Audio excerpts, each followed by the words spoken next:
What's up, people?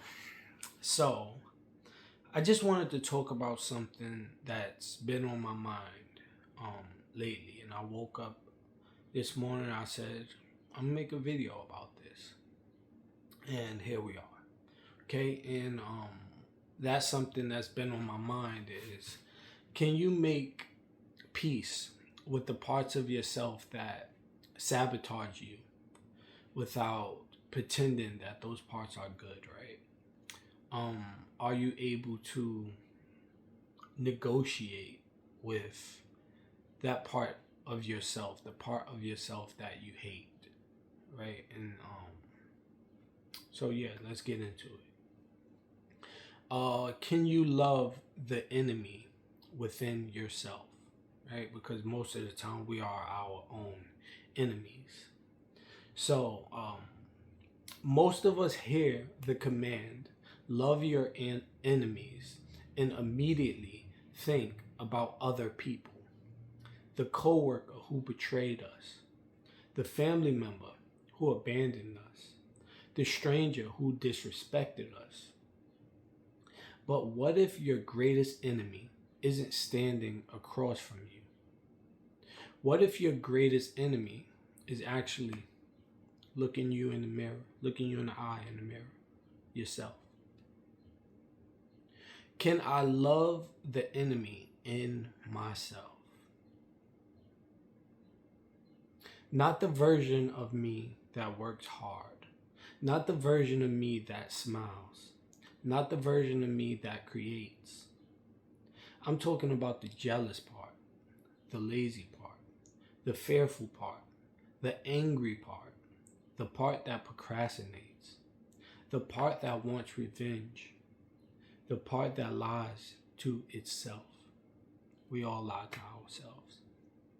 If you say you don't, then you're lying to yourself.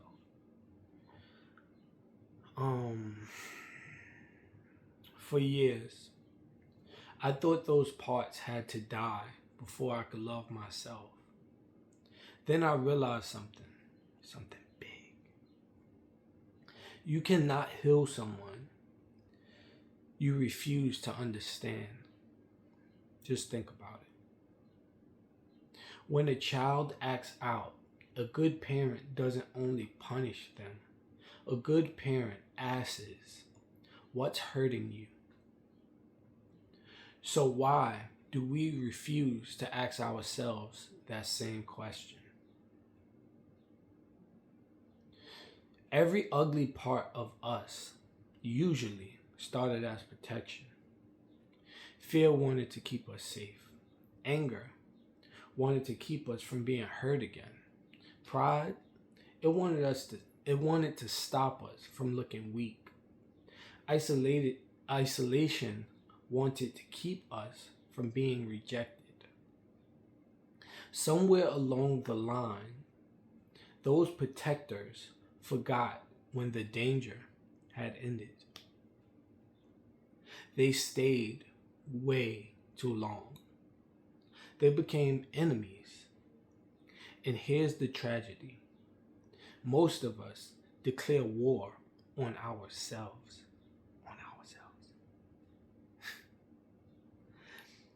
I hate that I'm weak. I hate that I'm anxious. I hate that I keep failing. I hate that I can't stop.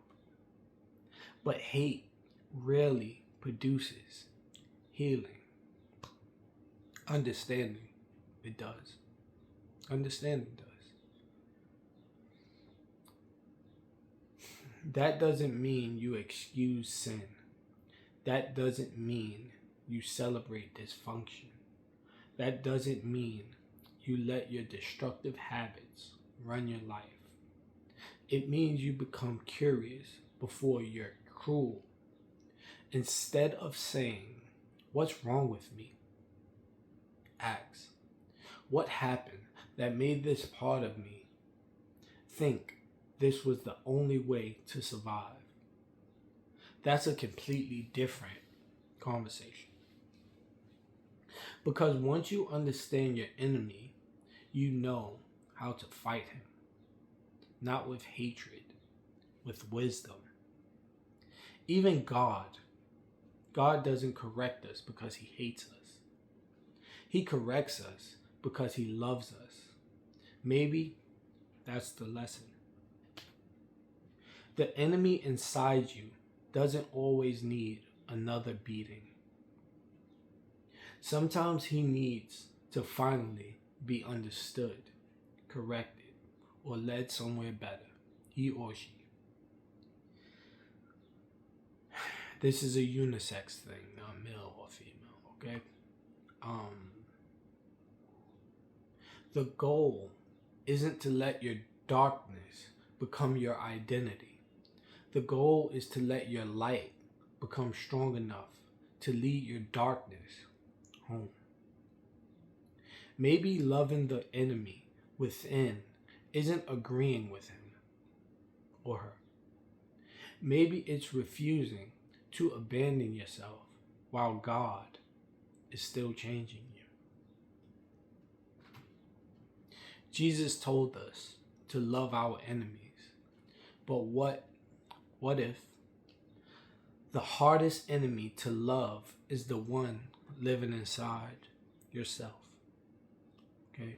So that's what I had on my heart and my mind, and I wanted to let you know. So hope it helped. Peace.